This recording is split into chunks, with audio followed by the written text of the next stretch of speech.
bi ma jotee thème bi ma ko Mamadou jógee nii dañu am habitude boo xam ne dañu jàngal nañu yu mel nii bu la dikk ne da ngay def li ñuy wax ci nasaraan cadrage conceptuel mooy est-ce que ñun ñuy toog ci salle bi wala ñu di déglu ñoo bokk dégg-dégg ci baat yi parce que dañu ne culture et développement local, 2 points, repenser nos territoires à l'ère du numérique. Lan mooy culture culture dafa nekk ñi ñuy mandargaale ci wàllu ndono groupe nit bu ñuy wax mën na nekk communauté par exemple ñu ne ñii léegi lii lañ leen fi mandargaale ay xeeti mandarga la mën na nekk waxin mën na nekk ni ñuy dëkke mën na nekk ni ñuy liggéeyee mën na nekk ni ñuy àndee parce que ni ñuy nappe ni ñuy liggéeyee boo tuddee napp dem ngeen ci am na ñu koy def ñu lébu yi am na lu ko suñu mbokk gendarmerie di defe boo nee bay am na lu ko séeréer yi defe boo nee jachère avec rotation bi di bàyyi benn partie muy nopp loolu séeréer lañ ko mandargaal am na yenn xeeti mbay soo ko tuddee rek am na fa sa candidat ay donc culture mooy loolu ni ñuy mandargaale groupe nit mën na nekk ethnie mën na nekk race mën na nekk une communauté développement mooy bépp xeetu tëralin boo xam ne ni ay nit dañ ciy mànkoo di ko def pour jëm ca kanam ci wàllu koom wàllu social aada ak lépp loo xam ne daal ci bànqaas boo xam ne ci la suñu suqaliku war a wéeru pour que nit ñi mën a jëm sa kanam mais baat bu intéressant bi ci biir mooy territoire lan mooy territoire parce que d'ailleurs defe naa foofu la intérêt wu terminé culture urbaine par exemple parce que ñun fii tey jii commune Yoff territoire c'est une création administrative mooy benn espace bu ñu limité fii la tàmbali fii la jeexee mais essence bi yëpp mooy c'est une création administrative institutionnelle tey jii le président Diomaye bi fi nekk nii su ko neexoon léegi nii mu bind décret ne désormais commune Yoff Ouest Foire bokkut ci te day nekk parce que constitution bi moo ko jox donc territoire du lu ay nit di créer dafa am ko yàlla jagleel à travers la constitution c'est le président de la République. terroir nag mooy baat bi ci ginnaaw terroir mooy loo xam ne booloo ñoo koy créer si la ñu koy créer ci seen dëkkin ci seen yëngatu ci wàllu koom ñoom fan la ñuy bayee ñu ne fii ñuy suuf la ñoo koy bay dafa am expression bu may am habitude di rappeler damay faral doon dégg jaraaf seen liggéey mu ne fii ba kilomètre 50 ñoo ko moom su ko waxee ñu bari di ree sax mu ne attention ñu ngi nekk di piétiner un héritage qui il ne parle pas de territoire parce que fii ba kilomètre 50 ñaata commune ñoo fa nekk ay création administrative mais soo ko fekkee seen ci terroir day am dëgg parce que effectivement à l'issue de la bataille de Diambo en 1749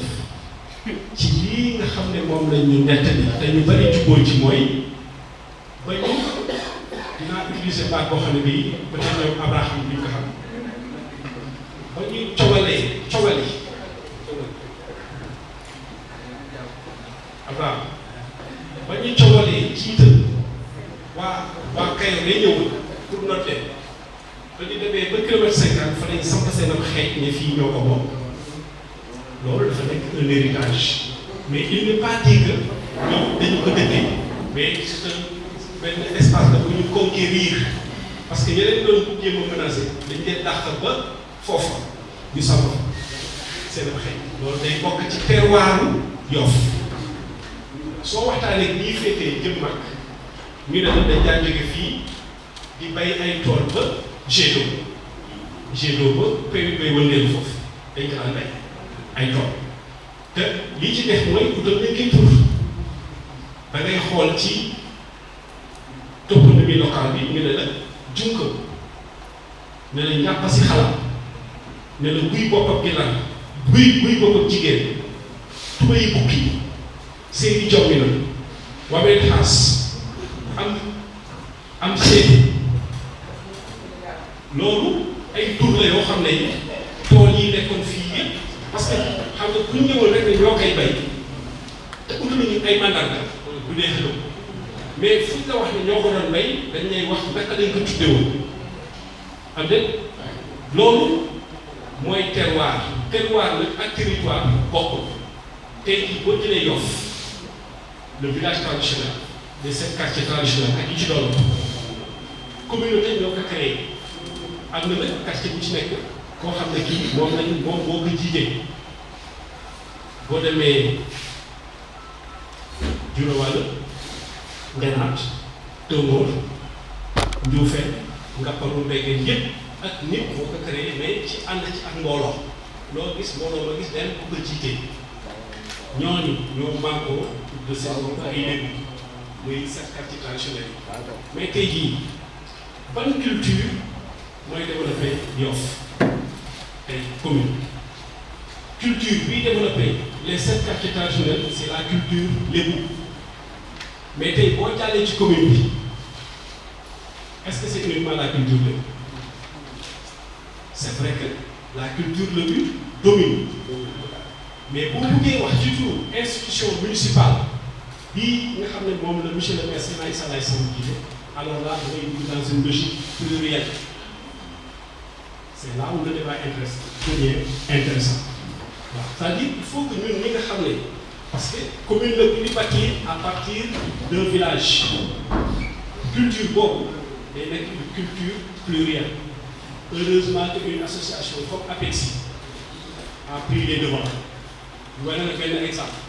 le festival international des communautés moom dafa jël loo ndox mu nekk le lien bi nga xam ne mooy fédérer les communautés donc naka la culture di développer mooy que culture dafay créer synergie benn c'est-à-dire da ngay teg loo xam ne les gens vont s'identifier le piège nag mooy pour le cas de Yoff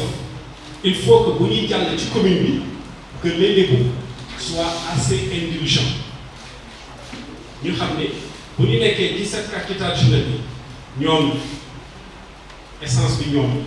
mais bu ñu jàllee ci commune bi am tuuti flexibilité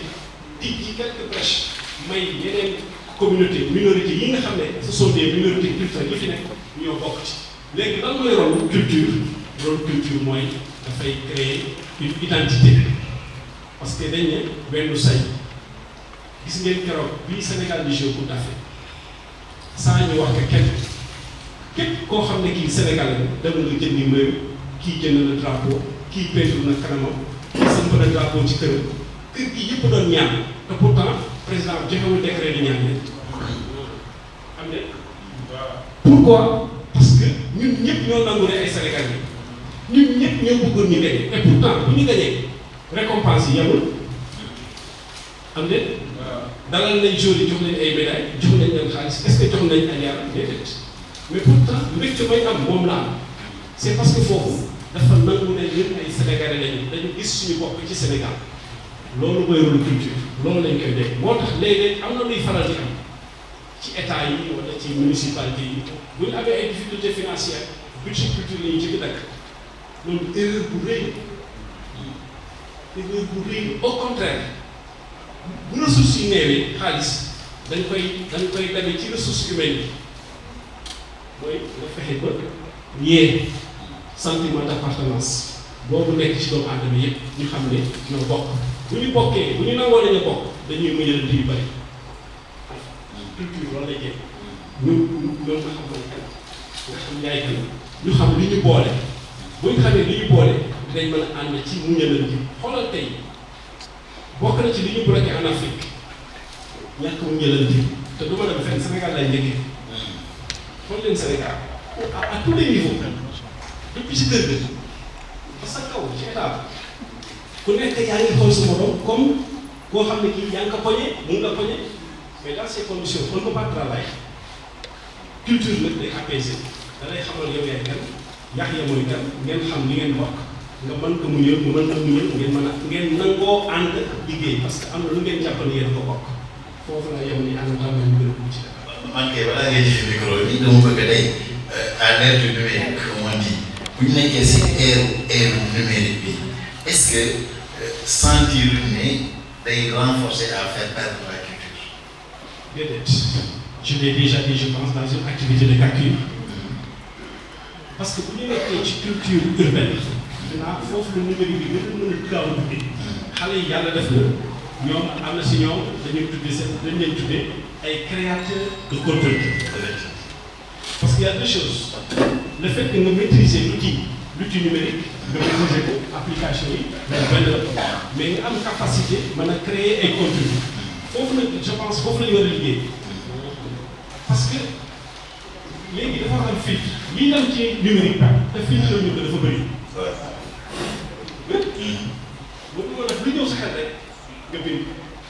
Parce que les gens, dans le contexte traditionnel, c'est une expression culturelle rattachée à un héritage. Parce que les gens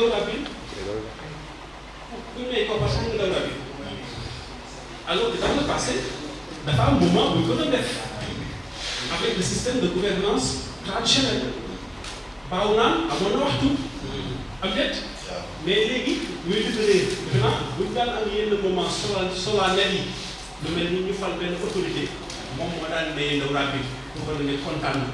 nous devons faire un exemple parmi tant d'autres. Mais les gens, je suis les manifestations, ça n'a absolument rien à voir avec la culture. Nous devons habiller pour y aller fort. Nous sommes d'accord avec ça. Une manifestation politique, nous devons faire une place. Et midi, nous devons faire une midi. Parce que c'est une identité. Nous devons prendre le moment où nous devons gagner. Costume traditionnel que nous sommes, nous sommes comme nous l'avons fait depuis le début. Parce que c'est un symbole. Les numériques, nous avons des créateurs de contenu. Nous avons des formes de former. Parce que l'héritage, c'est une information brute d'abord. Vous lirez comme Marc Bloch. Marc Bloch, un historien de Bohamé, il a fait des gëstu am solo li wala naka la ñuy jëlee ci données boo xam ne bi da nga dem nga enquête ko ci terrain bi nga fexe ba mu nekk une information scientifique waxu ko jàngal une information scientifique une information scientifique man nga ko am ci wolof langue la français langue la mais exercice bi mën nga ko def ci anglais mën nga ko def ci français mën nga ko def ci wolof mën nga ko def ci pulaar mooy loo dem taataan ci benn borom xam-xam moom wax la ni ñu ko waxee wala ni mu ko dundee ñu ne la yow naka nga mën a fexe ba information boobu nga fexe ba nit ñi mën ko jëfandikoo dans un cadre scientifique quelle que soit la langue qui est utilisée loolu soo ko defee moom le créateur de contenu war a am. Je donne un exemple. Histoire dafa am temps bu jéem a gis naa ne fii ñu bëri bu ñuy wax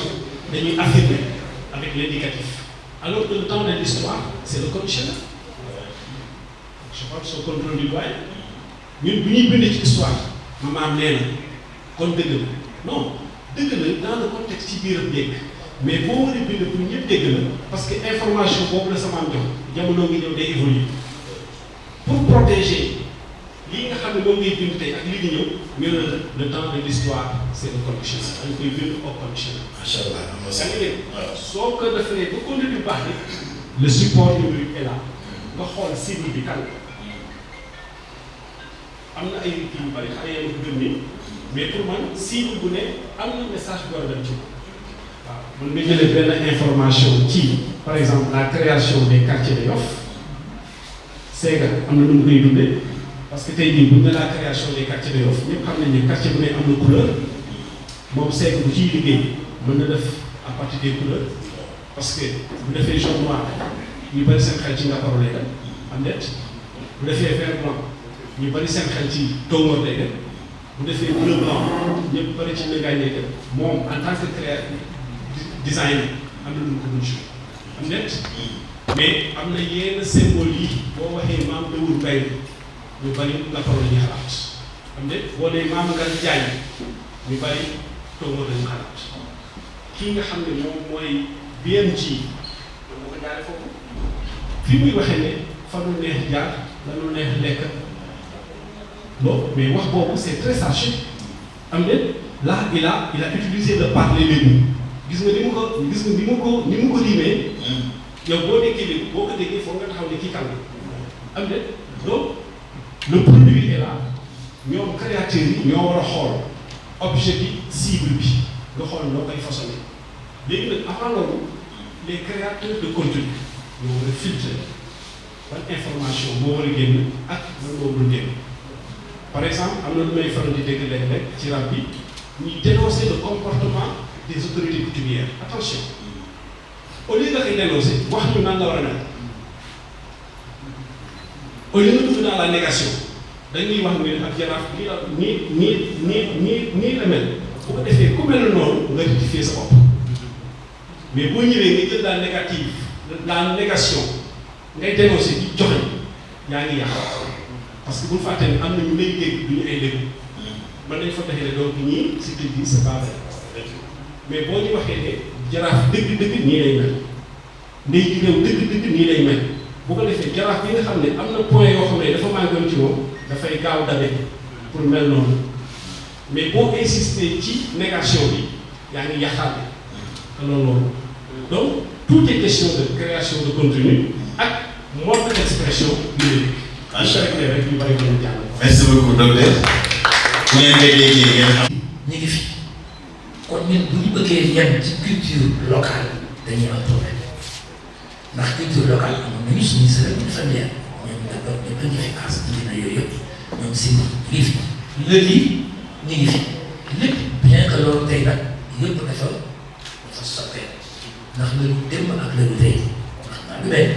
nañ daan xare xale sax gis nga ko wax ci tey ndax loolu ko wax moom nit ñi jéggi la waaw ay gën ak ay xiir ak ay paaka yooyu kenn waxatu ko waaw donc bi ma dégg liggéey loolu sama xel ci loolu la dem ma ne bu dee culture locale loolu mais loolu ñu doon def noonu suñu tradition yooyu ñu am ma ne mais daxantewul ak numérique parce que numérique nag tamit daf ci am sew sa parce que damay dégg ñu bëri def ne numérique mooy jeu vidéo yi jeux yi lay waxale ak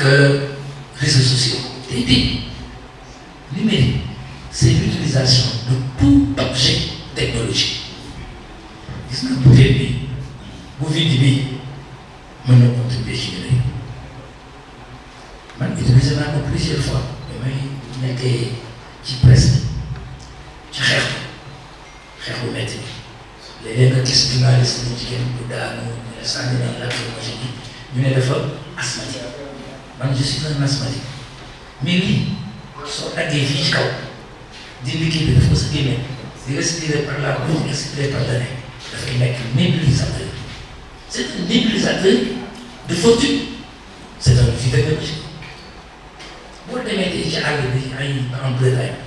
tool yëpp ni ñuy defaree seen pluviomètre yëpp réew yi ko defee xaaral ñu koy wax ñaata kii moo watt de ñaata ndox watt ci millimètre bu tey yi rek la ñuy jël tàggal yi retourné ko ci biir defar ay pluviomètre de fortune li daan mooy xanaa ñu daan defar ñu def ko ci ban xam bi di daw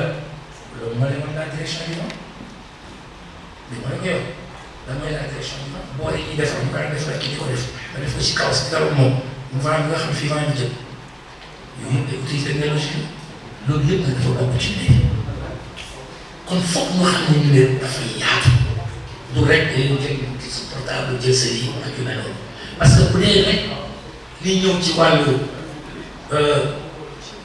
digital yàqu-yàqu bi dafa bëri de waaw loolu mooy tuddee ci wàllu éducation parce que nag loolu mooy sama dara ci laay mën a wax ci loolu waaw ndax gis naa numérique bi ni ñu koy utiliser léegi mooy li nga wax suñu bëggee jël culture et développement local repenser nos territoires à l'aide du numérique mooy lépp li nga xam ne jumtukaay la boo xam ne mën nañ ko utiliser pour yokk suñu koom wala pour gën a mën a yar suñuy doom ndax yar gi daf ci am solo ndax nit ki su yarul moom lu mu laal lu yàqu ndax loo bëgg développement soo yarul loolu laal lu yàqu mën nga am xam-xam bu nekk waaye bu jikko ñëwul du dem waaw boo yemee rek ci yenn le plan cognitif doyul il faut que dugg sur le plan cognitif mooy les objectifs de comportement soo defee cognitif ba bari il faut nga def cognitif ñaari su àndul loolu laa bu yàqu te man loolu laa gis fii ma ne loo am xam-xam sa culture fu mu mën a toll nga bëgg koy jëmale kanam foog nga lëkkale ko ak ay yi ko jamono ak ay yëpp mooy réalité ak réalité jamono moom laa wax sànq mooy li sama loo xam ne le rendez-vous de la civilisation de l'universel man bëri ñu leen ñëwee loolu laa xam man li sama loo xam ne si ku nekk nag am loo am lu baax nga war ko indi ñu dajale ko jël jumtukaayu àddina dina fexe ba moom mu dimbali ñu pour ñu mën a dem kanam ma joxe ci ñaari exemple événement bi gën a réussir culturel dafa am mooy kii bu mam jàpp mais ndax nañ koy bàyyi fi mu nekk nii rek nañ koy yemale nii rek est-ce que mën ñu ko exporter par le numérique waxuma ñu nag ñu désacraliser le sacré am na yu ñu mën a wane mais am na suñu mën a wane parce que boo xoolee le festival autour bu Nigéria mais xoolee du mu lëmbee àddina man dem naa Nigéria fekkee naa ko mais ma ne ñii ñoom li ñuy def du taax du sax toq ndox ci li ñuy def ñoom ci Yoff te ñoom fexe nañu ba àddina bi yëpp ñëpp di ko ñëw di seetaan si ñëpp ñëw américains yi ñoom ñëpp ñoo mën a mais ñëpp lan moo ñu tere fii ak le numérique donc par mën nañu développer loolu mu gën a ñoom beneen bi mooy lël waaw lël moom lël yaa ngi may xool waaw xam nga lël c'est une école initiatique on enseigne le civisme, l'alliance, le travail bien fait, l'esprit communautaire, le sens de l'honneur. waaw mais loolu est-ce que dañ koy bàyyi tey xëy na dugal nañ ci les progrès scientifiques et techniques te ñoom fi nekkati naan xale yi dañuy def il faut defal le silocaïne quand même ah mooy loolu wax dañ koy xam wala silocaïne bi pour lan la pour anesthésier ko sinon dakkatul ndax léegi xale yu ndaw yi dañuy xale te bu njëkk da ngay nekk mag mën a xam ni xel lépp ci daan dugg da ngay xam ni xel mais am loo ci jàngee léegi rek laa koy wax tey man est-ce que léegi fi dem ba ni ko kii waxee ñu unifié ko mu nekk benn lël bu mag mais ñu delloo ko kaayu lël jàngee ba ci amoon ci jax yi ci jàng yi lu bëri lël nga ko doon jàngee man lu bëri lël laa ko jàngee ndax man lëlu séeréer laa ci moral ay jàng la woon mais yooyu tey am na ñu ko mën a génnee jaay lël ndax tubaab bi léegi dañuy xaat ay temps dañuy xaat xam mais léegi dañuy xaat waaw dañuy xalaat am na prévision bu dee am na lu ñuy dindi ci maladie yi am na lu mel noonu waaw ñëw leen rek léegi nag si waaw donc pour wax la yooyu yëpp ñaar yooyu bu ci nekk par le biais du numérique war nañ ko génne mooy li kii li As wax léegi ne création contenu dafa am solo mais ban contenu ngay créer parce que waxoon nag comme def léegi man xale yi dama gis ñuy def am na ay xale yu jigéen fii heureusement li ma gis ñuy def ci numérique bi mooy seen natt bi tontine bi ndax ñax nañ ñu lay wax waaye xëy na bu ñu ko xamul xale yi xam nañ bu baax li lay wax heureusement am na xale bu jigéen fi nekk waaw ñoom dañu am tontine soo bëggee portable buy jar 200 000 da ngay def sa photo dugal ko ay góor yu ñàkk fay ñoo koy utiliser ñoo koy cotiser ku nekk nag wax ban ñaata fan nga koy def ak yow wala ñaata heure ak li ñuy xam waaw booy bu leen kii booy yéen a nii xale yu góor yi xam ngeen leen wax ñoom ñii lépp dañuy dugg ci waaw TikTok bi am na feneen fi ñuy dugg dañuy dugg ci deep web bi xam nga ñun mag ñi xëy na ñu dugg deep web parce que li ñuy def yëpp ñun wala ñu ngi rey mais li ñuy def yëpp c'est 7% d'internet les 93% d'internet ñu ngi ci deep web bi waaye nag mën naa ci dugg saa waay ci dugg xam nga dañ ciy dugg xam nañ dañ ciy dugg yeneen mag ñi xam nañ ne ci wàllu yàlla nekk sax li ne waaw mais xale yëpp xam nañ ñu ci dugg ñu ngi nii di ma xool ñun ñëpp mën nañ dugg ci deep web bi ndax am na logiciel boo xam ne moom la ñu duggee deep web mooy l'internet profond fa ngeen di dugg xam ngeen ni ngeen di duggee dafa boo fa duggee mën nga toog ni sa kër ak sa waajur ku nekk yor portable nga jënd drone jënd doom fay par portefeuille électronique ñu jox la ko nga jaayaat ko ñu fay par portefeuille électronique te di génnoo sa papa ngi toog ak sa yaay nga ñu defee yaa ngi gànd sa leçon mais tu deviens un dealer foofu boo fa duggee fa ngay fekk tous les groupes yi ñuy wax homosexuels ak fa nekk lesbiennes ak yëpp mën nañu ci dugal sax yow te doo ko yëg waaw parce que yéen ñi ubbi ñëpp seen WhatsApp ngeen ubbi fa ñu lay waxee groupe tous les groupes ku nekk mën na la fa dugal moo tax gis nga yii ñuy wax ñu naan liste yi bilaay liste bi su génnee di nga gis ñoo xam ne di takku ni si mais dañ leen a dugal ci groupe yooyu parce que ñoom ubbi seen WhatsApp fi ñuy wax tous les groupes foofu boo ko ubbee ku nekk mën na laa dugal ci groupe bu nekk moo tax nañ def attention aussi ci liste yi liste yi ñuy wax nii dañuy def très attention ci liste macha allah kon daal pour wax daal problème numérique dafay yaatu fi ko nit ñi teg yemul foofu rek nekkul ci ay réseaux sociaux ak yi mais dans l'utilisation de tout objet technologique dugg na ci numérique te loolu mën na nekk tey jii loo xam ne mën nañu dimbali lool ci suñu wàllu culture surtout ci wàllu li ngeen wax rawante gaal yi ak mel noonu waaw mën na nekk lu bëri bëri waaw foofu laa bëggoon a lancer sax parce que tey jii nekk na si wàllu production diffusion cinéma tey jii suñu réew numérique bi ban par exemple ban accord lay am pour ñu mën a gën a développer la culture wala gën a mag wàññi la culture par exemple locale. daal nga fi yore laa xam nga man boo ma gisee sax yu bëri joué ma ci waaw parce que xam nga ñun dañu am suñu culture aussi te boo seetee série yu ci bëri ça ne parle que de sexe surtout weeru koor bi ñu nekk li ma gis ci série yi ñuy wane man dama koy seetaan nag pour mën a def critique il ne parle que de sexe il ne parle que de kii dafa impuissant mënatul dara jabaram mënatul lii kay dafa def nii on ne fait que des critiques subjectives sur la vie des Sénégalais xam naa sax ñett bi ko seetaanee moo tax ñun ñëpp ñu ñëw fi di jaay ay sunguf yoo xam ne boo ko jëlee da ngay mën a dara sa soxla wala fois yëpp moom la ñuy jaay ñett yi moom la ñuy jaay parce que ñun ñoo ko wane ci suñu production cinématographique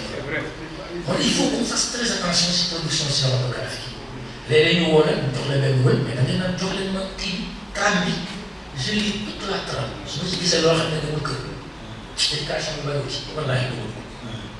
fan yii rek woo nañ ma ci fenn ma dem mais bu ma xoolee trame bi damay nekk commissaire boo xam ne benn russe moo fi ñëw nekk un dealer ma war ko protéger ma ne mais lii bis bu dawee fii ci Sénégal ñu gis ne sax mi ngi ne di protéger benn dealer xam nga bien que loolu rek la loolu rek la mais il faut faire attention sur la production cinématographique mais parce que ñun éducateurs yi ñu tamit la dañu koy 99% li ñuy jox suñuy xale ça nous vient du Japon ou de la Chine ou ci Inde yi c'est lan la ñuy jox suñu xale yi wala ci allemand yi wala dara parce que suñu culture mais yow yàqu-yàqu bu rëy la parce que ñun tamit éducateurs yi mais que ñu war a on doit repenser ça ñun tam ñu def ay propositions génne ay bind sur la production cinématographique yoo xam ne yu baax la mais tey jii ak cinéma sénégalais dafa xaw a tànn lu ko tànn loolu mooy wala fa la ñuy wax parce que boo fi bëggee jël ay acteurs yu mën a wax français tuuti da ngay am problème man loolu sax moo tax ñu woo ma ci mujj bi dama wër ci pour manier chanceux ci yàlla waaw ci yàlla waaw doo affaire manier de français mais affaire set li nga xam ne dëppoo na ak fu ñu ko wane fii Sénégal parce que c'est destiné aux Sénégalais nañu seet avec li ñuy joué. xam nga profane bi par exemple comme man moi j'ai l'impression que le réalisateur wala producteur bi day essayer produire li nga xam ne moom la Sénégalais yi bëgg consommer c'est-à-dire que d'habitude on a l'impression que les Sénégalais ñoom loolu mooy intéressé le buzz de fake news moo tax ñoom aussi ils travaillent sur ça. parce que tey jii nii boo wootee comme lu mel ni les gens ne viennent pas mais tey jii nii boo duggee TikTok bi par exemple Mame Ndiaye Savon est suivi par 99 Sénégalais kii nga xam ne day def éducation y a 19 vues léegi est-ce que loolu yóbbu réalisateur bi mu ñëw fekkee si public bi ba léegi muy acquérir public vers son produit. parce que moom xaalis lay jiitalul askanam li baax ci ay xale. te on doit penser aux enfants. mais moom jiitalul loolu de moom na am xaalis rek ah xaalis moom ñu xaalis xale yi tey ñun am nañu ay ndax boo amee Google rek boo duggee boo ko amee compte rek Gmail rek am nga leen li mu tudd loolu ñuy def seen bi te yéen ñëpp ngeen monétiser ko ñun dañ ko monétiser ñu ngi artistes yi nekk fii dañu monétiser seen espace yi pour di am xaalis mais soo waxul loo xam ne am na ay saaga wala kenn du la si daal mooy li nga wax léegi donc ban contenu ngay créé mais mën nga way loo xam ne dañuy as dafa joxe benn exemple léegi ci suñu rappeur bi bien ji mais il est côté au plan international est-ce que ça ko de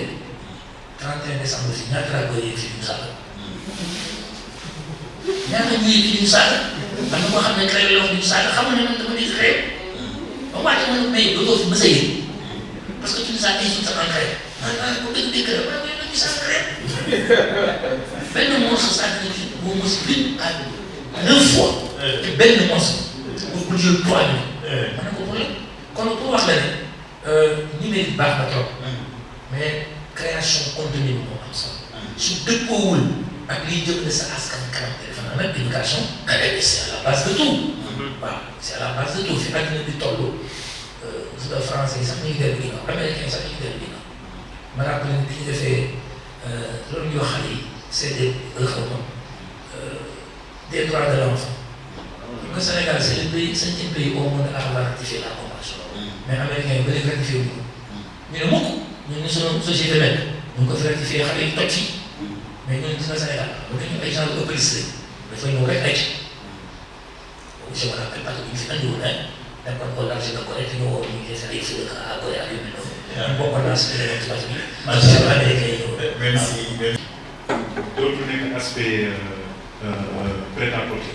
mais côté costume parce que métier bi ñu nekk dafa bëri ay corps dafa am styliste am modéliste am couturier ba pare am costumier.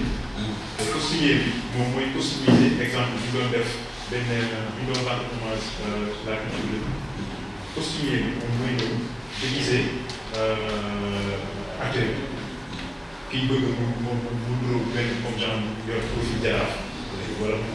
sol comme sunu maam ñu daan solee. ki def loolu pour costumier la. wute naa ki nga xamante ne nii prêt-à-porter la def.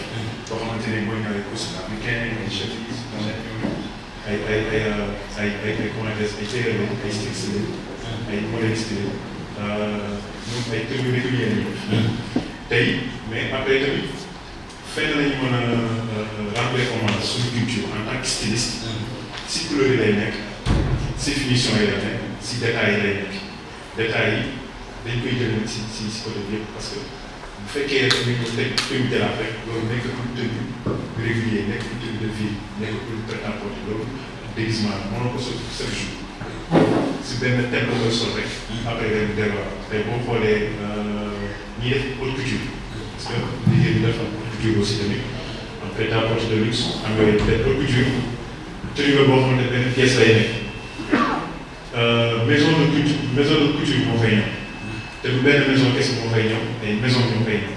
te du benn nit kese moo koy liggéey ay nit ñoo koy liggéey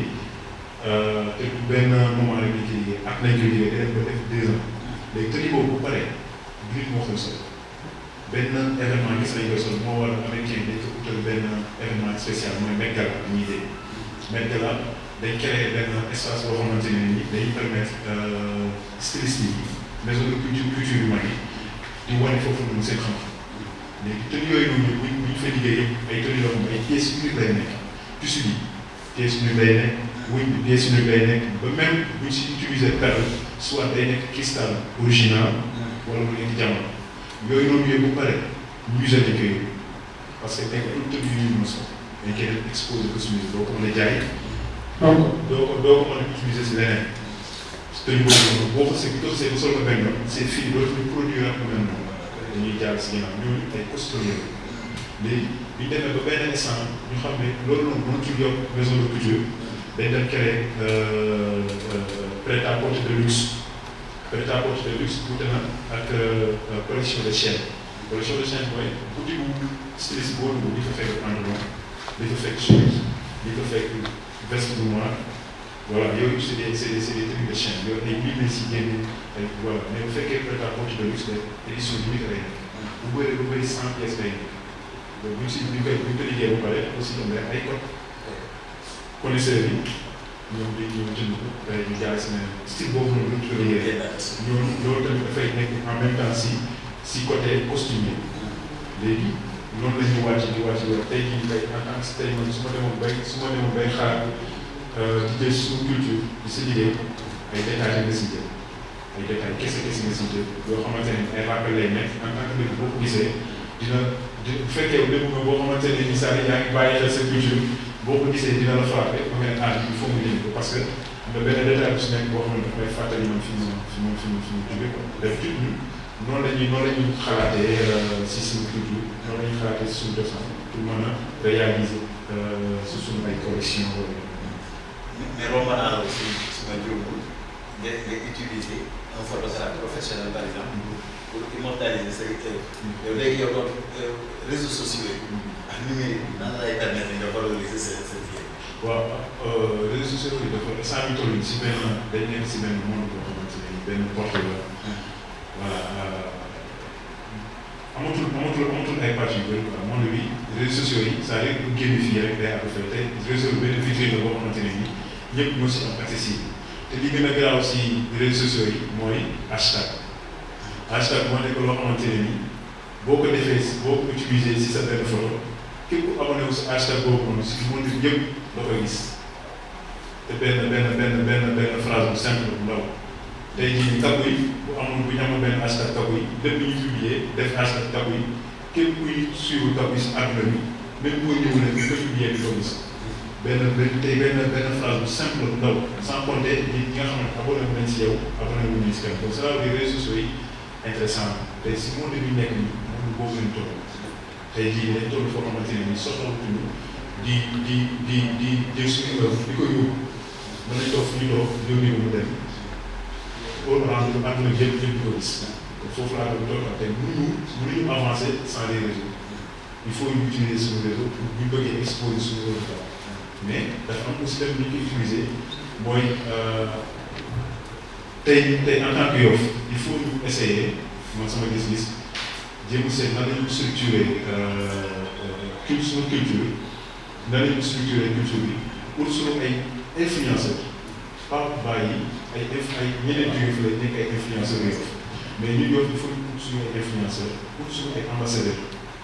jiital leen jéem a seet ñoom nan la ñuy jaayee bépp côté culture Yoff mooy li gën a doon tey affaire bu tey ku nekk influenceur te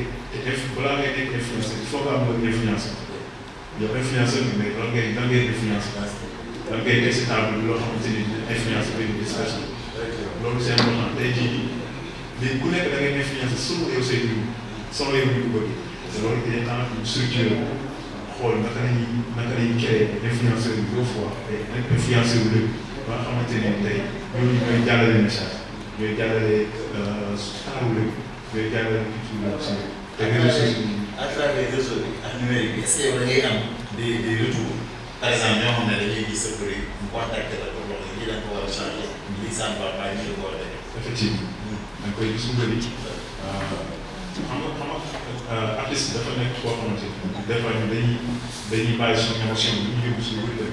dañuy xaabaabal daal su ma ko mënee woon daal des fois nga publier benn photo boo xamante ni wala nga publier benn vidéo boo xamante ni kenn da koy gis dafay envoyé message dara ci ni ko wala kenn bëgg naa nga defee ko nii bëgg naa nga wala nga bind benn texte bi xaw a génn contexte bi mu ne la rectifier texte bi loolu si nii loolu si naa loolu parce que yow da nga publier rek mais bul xool ñi xam dañuy loolu la penseur bi da la wax ne je pense que c'est des savants ñoom ñuy livre ba pare ñuy jàngee livre à l'université mu ñëw dem toog sa salle bi si ginnaaw ñuy jàng œuvre di si wax loo xamante ne daal dëgg la mais xalaatu ma woon ni ñu la koy xalaatu ma woon si ma gën a xalaatu ma woon ni damay am beneen ñi may si ñaan yi war a ñëw mais dama bëgg jox doyen Yaxya Papa Yaxya moom tamit mu indi contribution si thème bi laata may ñëwaat si plateau bi dem si ñi fi ne doyen Seba si moom si Jamba sawaro lori kedu ya gamu debule Jona lure borome Jamba sawaro lori kedu ya gamu Biumi bayilen Njari kami sususi Geble gemawar Masawawa Biumi bayilen Njari kami sususi Geble gemawar Kok gay ngetti na waaye kees bi jàmm ndax sama doom si boppam baa ñëpp ñëw nañ waaw bitim réew dafa métti nekk fa di daw di dang ci mim njàng ay wax ñu dimbal yaay ñaan la mu ne naan koy PCDE ah ah di jëlee fii génn ñu xam nañ lépp xam nañ fii lañ dem Casamance ay kàmbar gaa yi wax man kese la man reetaan ñi nga xamante ne bu jiwee mbatal buy wax ko lu mel ni xam buñ arrière ñu ne waxuñu mbatal buy daal bàyyi ñu xam nañ lépp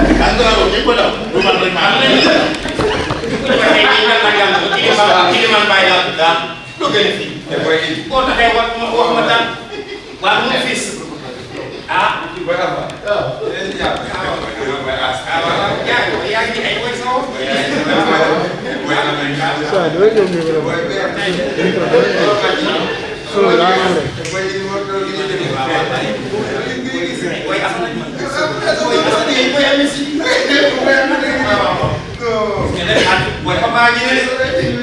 gis nga de kii xam nga lu ko waral man ba ma àgg si financier mënoon naa jëli kër waaye kii tubaab xam nga bi ma àgg si financier ñëpp di jëndi ay kër di mu ma kër de dama si passé nga di bitim réew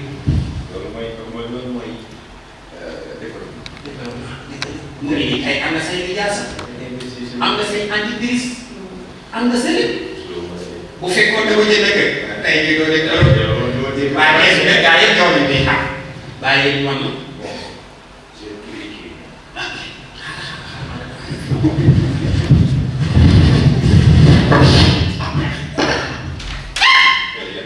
am naa ay kàddu fii xëy na xoolal Sénégal la si biir bi rek lañ dëkk biir bi su ko biir bi wax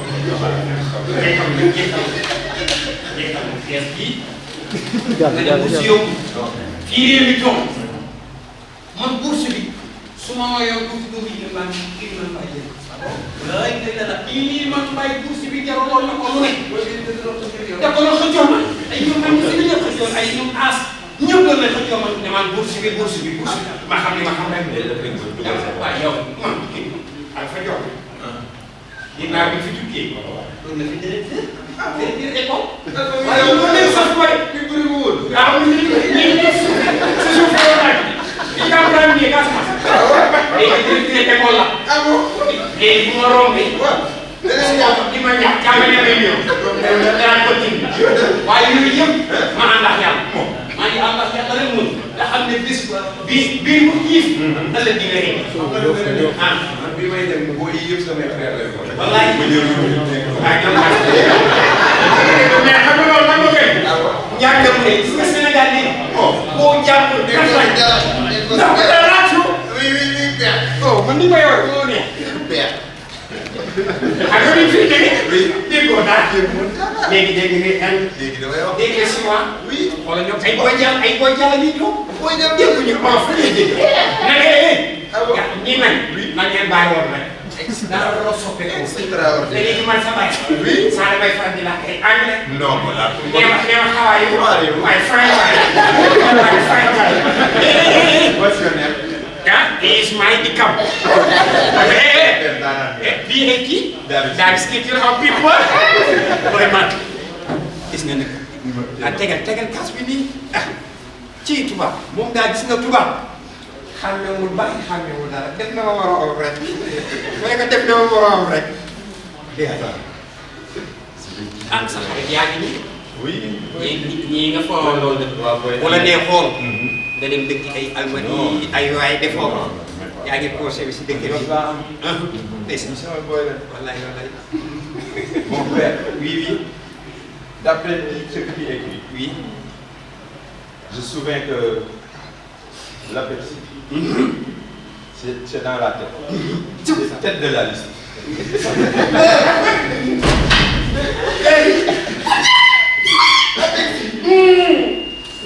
Association pour le développement, économie et culture sociale. Oui,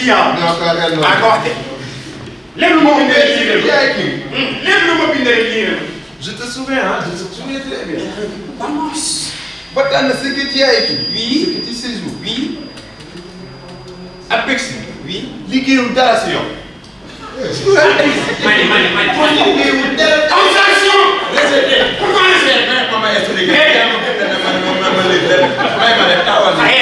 xam nga lu ma lay yëg. waaw bu ma jaxasee dëkk bi de.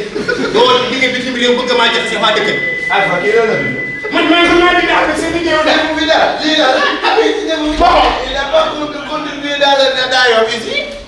Regarde. wàccee ko tuuti. Gën nga. Apex n'a rien fait dans yow. man xam naa li muy bind français bi yow yàgg bind. waaw. bind laa lay xamal. ah mooy la. man day ju. xam nga ne fii weeru koor yi toog bi ma koy jiw 2 heures a jotoon xaw ma fan laa ne. yaa ngi dégg. waaw. mais bu fekkee yow 40 bi nga doon wax na am nga. xam nga man gisu ko ma sa ji benn diplôme danga ne ma fan laa ne fa rek. waaw léegi 40 mais bu fekkee man dama bind. waaw jox la dossier bi nga xool. bala ngaa teg si xel. lii rek ma dossier bi xool nga xam bàyyi jiw mu wala. waaw boo ma santee li ma def rek. man maa bindaloo. léegi ma sant rek laa def. xamoo ne àdduna weeru koor bi. waaw tant que timis jotul ñun dama ko wees. kon bàyyi ma continuer. bu continuer rek. non déedéet doo continuer. ñëw. xam nga ne ku toog naan Apex liggéeyu. boobu da nga xam ne ñooy Apex. yow léegi waxoo fi ak Apex association nangam sangam. waaw. waa bii gaal yi di yàq. waaw ñan ñoo doon financé moo li pour ñuy mën a dem géej. Apex. waaw. ñan ñoo nga xamante ne ni ñoo xool yoof lépp lu nga xam te dañ si contribuer ñu koy doxal. Apex. ñëwal. voilà. ñan ñoo ëmb ñi nga xamante ne nii. waaw ñoo jox régal bi yoof di leen jox Apex. ñan ñoo jox ay entreprise ñu mën a liggéey ba mën a yoof mën a développé. waaw Apex moo def loolu lépp. waaw waaye jàppale loolu may xam nga du ma la jege doo ma jax si dëkk bi. fii dëkkul fi baax Apex yi si dina xam naa loolu. muy association yi. waaw muy ASC. waaw yëpp Apex day contribuer si ñoom. bu baax. waaw bu fekkee man dama bindaloon jum. waaw rectifier sa baay. ma rectifier sa baay yow dara. waaw mais mbooloo bi ñëw ko carrément. ñii lan la. ñii. waaw ñii ay citoyen lañu. benn bi dañu bind rek laa jël. waaw mais maa juum. yaa ngi kon bii nekk rek. maa juum. voilà. xaaral des na. ñan ñooy liggéey si environnement. Apex. waaw. ñoom ñooy xool place yi nga xamante ne dafa désolé. waaw ñu ñëw defaraat ko ba mu baax. Apex la. ñoom ñooy xool pour gën a yaatal Apex pour gën a mën a ñëw di toog bu baax. Apex. Apex. waaw ba bëri ngeen am Apex bi moo bind rectifier sa baay. Pourquoi? Parce que tu as écrit ça. waaw mais boo ko defee du. mais mais déedéet ñoom ñoo nga xamante ni ñii si passionné yi nga xamante ne mooy ñiy def natation. Apex. Apex yi def yooyu yëpp. man xam naa ne fii lu fi baax Apex la de. mais li nga bind laa lii. waaw déet jamono jum. kon dañu jàll si ma def bi. voilà la kat bien. ban association moo fi am 46 ans di ko fekk fii si réew mi la am réew. Apex la de loolu moom Apex. CEDEA. CEDEA baaxul CEDEA. waaw boobu man dama jiw. Apex. du bon sa bàyyi dara si sa commission. waaw d'accord. xasee dëkk bi ñu Apex bi di ko def. waaw di def sa social. ñaata ñu ngi gis. père nag doy na nag. li nga wax dama métti ñaata nga gis ñu maanaam sax ñuy def sa social. Apex. Apex di guddeel yoof di bëccëg. lu ne def te ñoom bëgguñu sax ñu ne Apex dañ naan Apex yoof di bëgg a bokk. waaw union c'est la force Apex xanaa xam nga mooy yaayu yow. ah kon xam nga man dof ma ci ne jàpp. mais yaa ko bind. ah mais yéen di fiyee sa bàyyi dara mos. kon aussi bon oui on va essayer la kako yi. ah lan maa fi bindee foofu. ñoo yées ñëpp.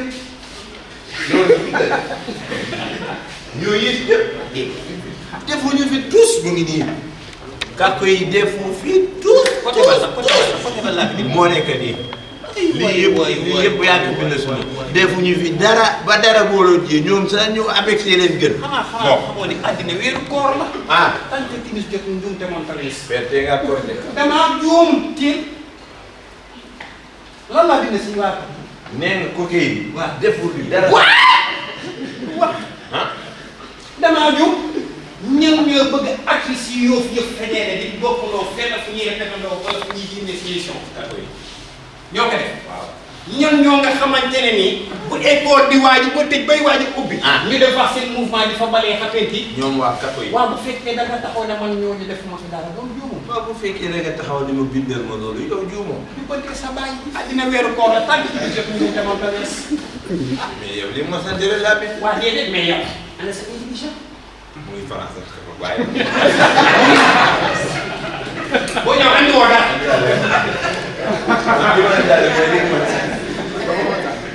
li ma sant rek laa def.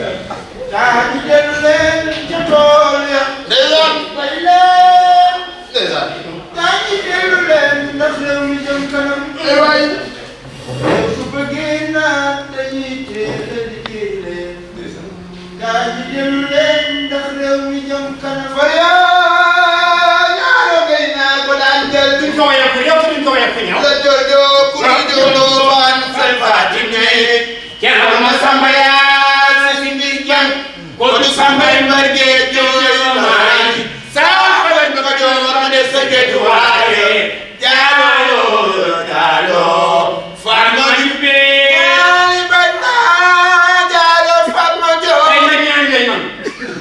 xamal na man sa baay la waaw xamal na man sa baay la waaw bu baax. waaye yow laaj lan moo tax li nga xamante ni dama ko def yow juum waaw. police yi wu mais Pierre yow li ma sant laa def. man xam nga ne xeer la xam nga ne nen la. waa nen nga waaw xeer la. waaw. sàkkul sama ngërëm waaw sàkkul sama yërmande.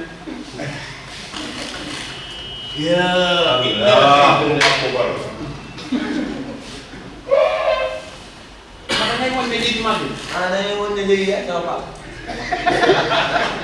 waaw ma doon sa baay bi sa baay waaye pour ma doon sa doom koy sa doom. yow de billaahi bàtt nga ñàkk billaahi na njaag ñëw bu ñëwee fekkam. xam ne na may sa baay xam na ne maay sa doom. li may dem rek soppeeku jàmm na jéete rek. waxuma la xalaat waxuma la xalaat. kon askan wi jot na ñu soppi jikko yi jot na ñu soppi melokaan. waaye li may wax bu ko wax yaa tax doom ci bàyyi de.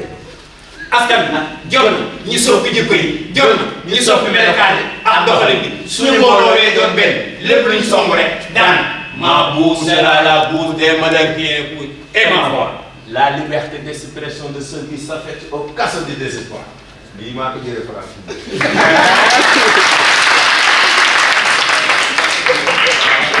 bon yow man dëgg la mais papa il est grand comment sa race pitié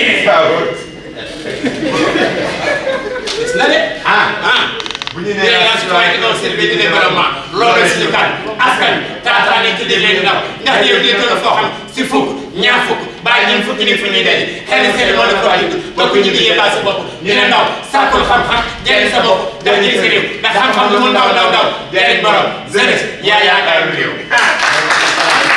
daw yaakaari réew mi mooy jur ñu lay kaar daw yaakaari réew mi mooy jur ñu lay kaar yaa yaakaari réew mi kuy sa suy ko waxee na fekk nga bari sa réew kuy sa suy ko waxee na fekk nga bari sa réew yaa yaakaari